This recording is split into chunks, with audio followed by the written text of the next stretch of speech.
Movie के शुरू में हमें एक रेगिस्तान का सीन दिखाया जाता है, जहां पर हम एक हेलीकॉप्टर से एक कपल को उतरता हुआ देखते हैं, जिसमें लड़के का नाम रिचर्ड और लड़की का नाम जेनिफर है। दरअसल रिचर्ड एक बहुत ही ज्यादा पैसे वाला अमीर लड़का है और जेनिफर इस वीरान रेगिस्तान में बने हुए एक घर में उसके साथ एंजॉय करने के लिए आई है। दरअसल रिचर्ड एक शादीशुदा आदमी है और जेनिफर भी इस बात को अच्छी तरह से जानती थी, लेकिन रिचर्ड के ज्यादा पैसे वाला होने की वजह से वो यहाँ पर उसके साथ आई थी। फिर अगली सुबह जब वो घर में इधर उधर घूम रही थी, तभी दरवाजे पर वो दो आदमियों को देखती है जिनके हाथों में बंदूकें थी। दरअसल ये दोनों आदमी रिचर्ड के ही साथी थे, जिनमें एक का नाम डिमिट्री और एक का नाम स्टैनली था। स्टैनली जब जेनिफर को देखता है तो उसकी नीयत खराब हो जाती है और जेनिफर की भी हरकतें कुछ इस तरह की होती है, जिससे स्टैनली उससे और भी ज्यादा अट्रैक्टिव हो जाता है। फिर शाम के वक्त जब ये सारे लोग एक जगह पर बैठ कर के ड्रिंक कर रहे होते हैं, तब जेनिफर अपने मोबाइल में एक सॉन्ग को प्ले करके उस पर डांस करना शुरू कर देती है। वो रिचर्ड को अपने साथ डांस करने के लिए कहती है, लेकिन रिचर्ड ज्यादा थका हुआ होने की वजह से डांस करने से मना कर देता है। तब जेनिफर स्टैनली को अपने साथ डांस करने के लिए बुलाती है। तब स्टैनली उसके साथ डांस करने लगता है। अब जेनिफर को लेकर के स्टैनली का पहले से ही दिमाग खराब हो रखा था, इसलिए वो डांस करते हुए अपना बचा कुचा कंट्रोल भी खो देता है। फिर अगली सुबह हम देखते हैं कि रिचर्ड किसी काम से बाहर चला जाता है और स्टैनली ने जेनिफर के लिए एक टेबल पर खाने के लिए कुछ सजा कर के रखा हुआ था। अब जेनिफर खाने के लिए टेबल पर आकर के बैठती है, तब स्टैनली उसके साथ बातें करना शुरू कर देता है। इससे जेनिफर समझ जाती है कि स्टैनली गलत समझ रहा है। तब वो वहाँ से उठ कर के नहाने के लिए चली जाती है। अब जेनिफर जब अपने रूम में कपड़ों को चेंज कर रही थी,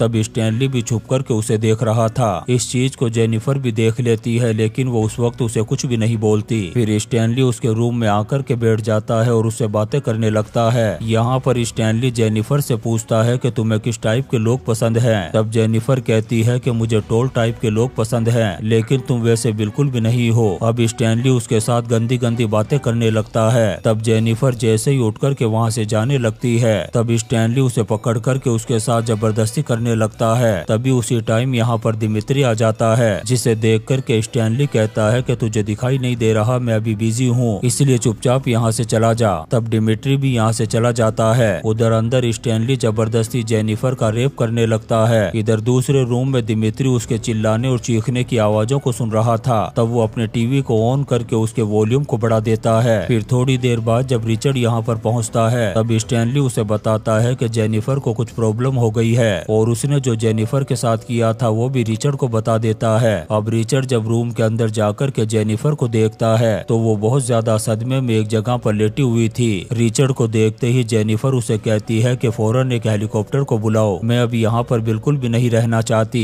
तब रिचर्ड उसे तसल्ली देते हुए कहता है कि तुम बिल्कुल भी टेंशन नहीं करो, तुम्हें यहाँ पर अब कोई भी प्रॉब्लम नहीं होगी और मैं बहुत जल्दी तुम्हें यहाँ से घर भेज दूंगा। मैंने बहुत सारे पैसे तुम्हारे अकाउंट में ट्रांसफर भी कर दिए हैं, जिससे लॉस एंजलिस में रहने के अपने सपने को तुम पूरा कर सकोगी। लेकिन जेनिफर उससे जिद करने लगती है कि तुम्हें अभी के अभी हेलीकॉप्टर को बुलाना होगा, मैं अब एक सेकंड भी यहाँ पर नहीं रह सकती। तब रिचर्ड उसे समझाने की कोशिश करता है। इससे जेनिफर को गुस्सा आ जाता है और वो उसे धमकी देते हुए कहती है कि अगर तुमने अभी हेलीकॉप्टर को नहीं बुलाया तो मैं तुम्हारी वाइफ को कॉल करके सारी सच्चाई बता दूंगी। ये सुनकर के रिचर्ड को भी खतरनाक गुस्सा आ जाता है और वो जेनिफर के मुंह पर एक जोरदार थप्पड़ मार देता है और उसे धमकी देते हुए कहता है कि आइंदा से मुझे डराने की कोशिश की तो साली को यहीं पर जिंदा जमीन में गाड़ दूंगा। इतना कहकर के वो जैसे ही रूम से बाहर जाता है, तभी जेनिफर मौका देख कर के यहाँ से भाग जाती है। रिचर्ड उसे भागते हुए देख लेता है और उसका पीछा करना शुरू कर देता है। तभी स्टैनली और डिमिट्री भी उन्हें भागते हुए देख लेते हैं, तब वो भी उनके पीछे जाने लगते हैं। उधर जेनिफर को बिल्कुल भी समझ में नहीं आ रहा था कि आखिर जाना किधर है, वो बस भागते जा रही थी। उसे समझ में आ गया था कि ये लोग उसे कच्चा चबा जाएंगे, इसलिए वो कैसे भी करके उनके चंगुल से निकलना चाहती थी। अब जेनिफर भागते भागते खाई के करीब पहुंच जाती है, जहां से आगे जाने का कोई भी रास्ता नहीं था। तब रिचर्ड पीछे से आकर के उसे आगे बढ़ने से मना करता है। फिर वो स्टैनली से फोन लेकर के चोपर के लिए कॉल करता है। फिर जेनिफर को बताता है कि 30 मिनट में चोपर यहाँ पर आ जाएगा। ये सुनकर के जेनिफर भी रिलैक्स हो जाती है, लेकिन उसे नहीं पता था कि यहाँ पर तो कुछ और ही उल्टा होने वाला है। तभी रिचर्ड अचानक से जेनिफर को धक्का देकर के उस खाई में गिरा देता है, जिससे जेनिफर उस खाई में लगे हुए एक पेड़ पर जाकर के गिरती है और उस पेड़ की लकड़ी उसकी बॉडी के आर पार हो जाती है। अब इससे रिचर्ड को लगने लगता है कि जेनिफर की मौत हो गई होगी। इस चीज को देख कर के स्टैनली और डिमिट्री भी बहुत ज्यादा डर गए थे। यहाँ पर रिचर्ड स्टैनली से कहता है कि अगर ये साली जिंदा रहती तो तुम्हें जेल हो जाती और मेरी वाइफ को भी मेरी अय्याशियों के बारे में पता चल जाता। फिर ये तीनों यहाँ से वापस घर पहुँच जाते हैं, लेकिन स्टैनली को अभी भी समझ में नहीं आ रहा था कि आखिर रिचर्ड ने ऐसा क्यों किया। वो रिचर्ड के पास आकर के जेनिफर का रेप करने के लिए सॉरी कहता है। तब रिचर्ड कहता है कि कौन जेनिफर, हम किसी भी जेनिफर को नहीं जानते। उधर हम जेनिफर को देखते हैं जो बहुत बुरी हालत में उसी पेड़ पर लटकी हुई थी। उसके जिस्म से खून बह रहा था और बहुत सारी चींटियां उसकी बॉडी पर चढ़ी हुई थी। तभी जेनिफर की बॉडी हरकत करने लगती है, जिससे हमें पता चलता है कि वो अभी भी जिंदा थी। तभी वो एक लाइटर को देख लेती है, जिसे कोशिश करके उठा लेती है और जो लकड़ी उसकी बॉडी से आर पार हो चुकी थी वो उस लाइटर से उसे जलाकर के आजाद हो जाती है। उधर हम उन तीनों को देखते हैं जो जेनिफर की लाश को देखने के लिए उस तरफ आ रहे होते हैं, ताकि ये कंफर्म हो जाए कि उसकी मौत हो चुकी है। जब जेनिफर उन लोगों को अपनी तरफ आता हुआ देखती है तो रेंगते हुए एक दीवार के पास जाकर के छुप जाती है। जब ये तीनों उस जगह पर आकर के ऊपर से नीचे देखते हैं तो इन्हें जेनिफर कहीं भी दिखाई नहीं देती। जब ये नीचे उस जगह पर जाकर के देखते हैं तो इन्हें वहाँ पर खून दिखाई देता है जो एक पानी के तालाब की तरफ जा रहा था। इससे ये लोग समझ जाते हैं कि जेनिफर अभी भी जिंदा है। अब ये तीनों अलग अलग होकर के जेनिफर को ढूंढना शुरू कर देते हैं। फिर हम डिमिट्री को देखते हैं जो एक जगह पर बैठ कर के टॉयलेट कर रहा था। तभी उसके पीछे जेनिफर आ जाती है और उस पर गन पॉइंट कर देती है। अब वो जैसे ही गोली चलाने के लिए ट्रिगर दबाती है तभी उसे पता चलता है कि वो गन लोडेड नहीं थी। फिर डिमिट्री रेडियो पर अपने साथियों को बता देता है कि मैंने जेनिफर को पकड़ लिया है। इधर जेनिफर मौका देख कर के डिमिट्री पर हमला कर देती है और इन दोनों के बीच में घमासान WWE की फाइट हो जाती है। यहाँ पर जेनिफर कुत्ते की तरह उसकी धुलाई करते हुए एक चाकू से उसकी आंखों पर वार कर देती है, जिससे डिमिट्री की आंखें फूट जाती है और वो पानी में जाकर के गिर जाता है, जिससे उसकी नासा के रॉकेट में सीट कंफर्म हो जाती है और वो तड़प तड़प करके दर्दनाक मौत मर जाता है। अब जेनिफर डिमिट्री की गन और उसकी गाड़ी लेकर के एक गुफा में पहुंच जाती है और वहाँ पर आग जलाकर के अब वो रिलैक्स महसूस कर रही थी। फिर थोड़ी देर आराम करने के बाद जब उसकी आंख खुलती है तो उसे बहुत ज्यादा दर्द महसूस होता है, क्योंकि वो लकड़ी का टुकड़ा अभी भी उसकी बॉडी में घुसा हुआ था। फिर जेनिफर अपने पास रखे हुए एक ड्रग्स के पाउच को निकालती है जो उसे रिचर्ड ने अपने पास रखने के लिए दिया था। तब जेनिफर उस पाउच को ओपन करती है और हिम्मत करके उस ड्रग्स को खा लेती है, लेकिन ये ड्रग बहुत ज्यादा पावरफुल और खतरनाक था, जिसे खाने के बाद जेनिफर को बहुत ज्यादा नशा चढ़ जाता है और फिर उसे चीखने चिल्लाने नाचने गाने की आवाजें सुनाई देने लगती है।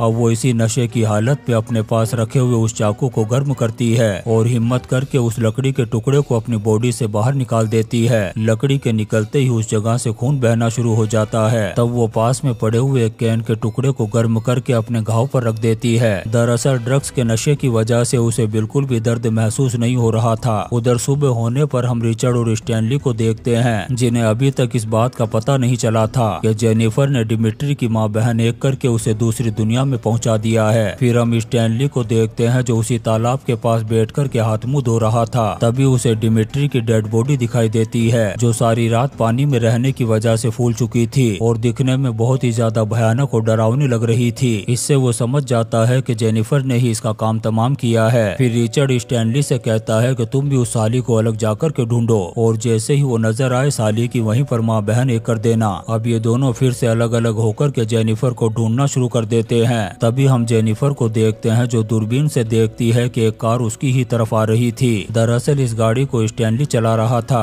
थोड़ी दूर जाने पर उसकी गाड़ी का फ्यूल खत्म हो जाता है। तब वो नीचे उतर कर के अपनी गाड़ी में फ्यूल भरने लगता है। तभी जेनिफर अपनी बंदूक से उस पर निशाना लगा कर के गोली चला देती है। तब वो गोली स्टैनली के कंधे पर जाकर के लगती है। तब वो अपनी जान बचा कर के भागने लगता है और अपने खून को रोकने के लिए अपना शॉक्स उतार कर के उस जगह पर लगा लेता है। अब जेनिफर भी मौत बनकर के उसे ढूंढ रही थी। तभी अचानक से स्टैनली उसके पीछे आता है और गोली चला देता है, लेकिन निशाना चूकने की वजह से वो गोली उसके कान को छू कर के निकल जाती है और उसका कान कट कर के नीचे गिर जाता है। अब स्टैनली अपनी जान बचा कर के भागता है और एक गाड़ी में जाकर के बैठ जाता है। फिर वो गाड़ी को स्टार्ट करता है और तेज स्पीड में जेनिफर की तरफ लाता है ताकि वो उसे टक्कर मार कर के मौत के घाट उतार सके। ये देख कर के जेनिफर उस पर गोलियां चलाना शुरू कर देती है। तब बहुत सारी गोलियां तो मिस हो जाती है, लेकिन आखिरी गोली स्टैनली के भेजे में जाकर के लगती है, जिससे ये भी चंद्रयान में बैठकर के दूसरी दुनिया का मुसाफिर बन जाता है। और अब सिर्फ रिचर्ड बचा हुआ था। वो भी जेनिफर को कुत्ते की तरह चारों तरफ ढूंढ रहा था, लेकिन उसे उसे जेनिफर कहीं भी नहीं मिलती और न ही उसे रेडियो पर डिमिट्री और स्टैनली की तरफ से रिप्लाई आ रहा था।